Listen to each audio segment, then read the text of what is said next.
हरे कृष्णा। तो आज हम बड़ा ही इंटरेस्टिंग सवाल लेने वाले हैं कि अगर भगवान सब कुछ जानने वाले हैं तो भगवान पास्ट भी जानते हैं, प्रेजेंट भी जानते हैं और फ्यूचर भी जानते हैं। अगर भगवान फ्यूचर भी जानते हैं यानी कि फ्यूचर फिक्स है। अगर फ्यूचर फिक्स है तो यानी कि हमारी फ्री विल कुछ है ही नहीं, देयर इज नो चॉइस। और अगर हमारी कोई चॉइस ही नहीं है तो हमारे में और डेड मैटर में फ़र्क क्या? Very intelligent question. तो क्या सब कुछ फिक्स्ड है? क्या है फ्यूचर फिक्स है या हमारे पास फ्री विल है? अगर फ्री विल है तो फ्यूचर यानी फिक्स नहीं है, और फ्यूचर अगर फिक्स है तो हमारे पास फ्री विल नहीं होनी चाहिए। अब ये तो बड़ा असमंजस वाला सवाल है, बट वेरी गुड क्वेश्चन।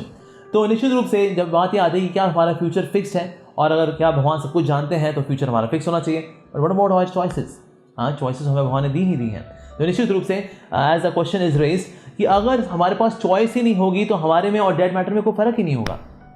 तो इसलिए हमारे पास चॉइसेस हैं निश्चित रूप से। So then does God know about everything? तो क्या भगवान सब कुछ जानते हैं?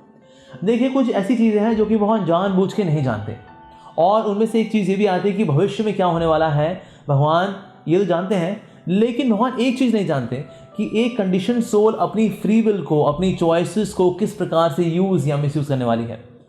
तो भगवान ने ये स्वेच्छा हमको दी है, स्वतंत्रता, स्वातंत्र्य रत्न। ये जो है it's joule of independence, choices. तो भगवान ने चॉइस दी है। इसलिए भगवान की सृष्टि को लेकर जो स्क्रिप्ट है वो स्क्रिप्ट जो है वो स्टैटिक नहीं है, वो स्क्रिप्ट बड़ी डायनामिक है। जैसे जैसे हमारी चॉइसेस होती हैं भगवान उस हिसाब से स्क्रिप्ट को चेंज करते हैं so that we can be benefited, we can gradually come to him. तो इसीलिए भगवान की स्क्रिप्ट जो है बड़ी ही डायनामिक है।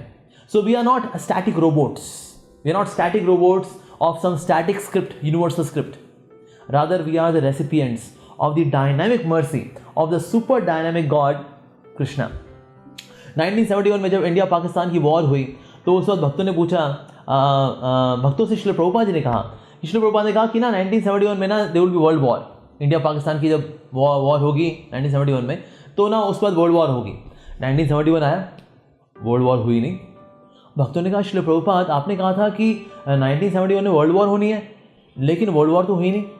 तो श्रील प्रभुपाद जी ने कहा कि 1971 में इसलिए वर्ल्ड वॉर नहीं हुई क्योंकि जब भगवान श्री कृष्ण देखा कि हरे कृष्णा मूवमेंट इतने अच्छे से चारों ओर फैल रहा है और सब लोग जो है धर्म का पालन कर रहे हैं, पाप से मुक्त हो रहे हैं, तो भगवान ने अपना प्लान चेंज कर दिया। और इसलिए वर्ल्ड वॉर हालांकि 1971 में होनी थी इंडिया पाकिस्तान की वॉर के बाद, लेकिन भगवान ने इस वॉर को टाल दिया। क्यों? क्योंकि भगवान ने देखा कि हरे कृष्णा आंदोलन के द्वारा कितने लोग अब धर्म की ओर जा रहे हैं, शांति का अनुभव कर रहे हैं, सुख का अनुभव कर रहे हैं। तो इस प्रकार से हम देखते हैं कि भगवान कृष्ण की जो स्क्रिप्ट है वो डायनामिक है, वो स्टैटिक नहीं है। जैसे कोई प्ले स्क्रिप्ट होती है वो स्टैटिक होती है, लेकिन भगवान श्री कृष्ण की जो स्क्रिप्ट है वो बहुत डायनामिक है। क्यों? क्योंकि हमारी चॉइसेस जो है वो अभी हमारे हाथ में है। जैसी जैसी चॉइसेस होंगी वैसी वैसी भगवान स्क्रिप्ट करेंगे उसकी फ्यूचर की, so that gradually in a way the soul can come gradually towards God. So that is Krishna knows about everything and yet at the same time he does not know and he chooses not to know. और ये भगवान की completeness है। अगर भगवान सब कुछ जानते होते और ऐसा कुछ भी नहीं होता जो भगवान नहीं जानते तो भगवान इनकम्प्लीट होते। तो भगवान में कुछ ऐसा होना चाहिए जो कि भगवान भी नहीं जानते, तो इससे भगवान की कंप्लीटनेस आती है। और वो है कि एक सोल अपनी चॉइसेस को कब कैसे यूज़ करेगी या मिसयूज़ करेगी। तो ये भगवान जानबूझ के नहीं जानते। तो ये भगवान की कंप्लीटनेस है, वास्तव में ये भगवान की पूर्णता है। Thank you very much for watching. Hare Krishna.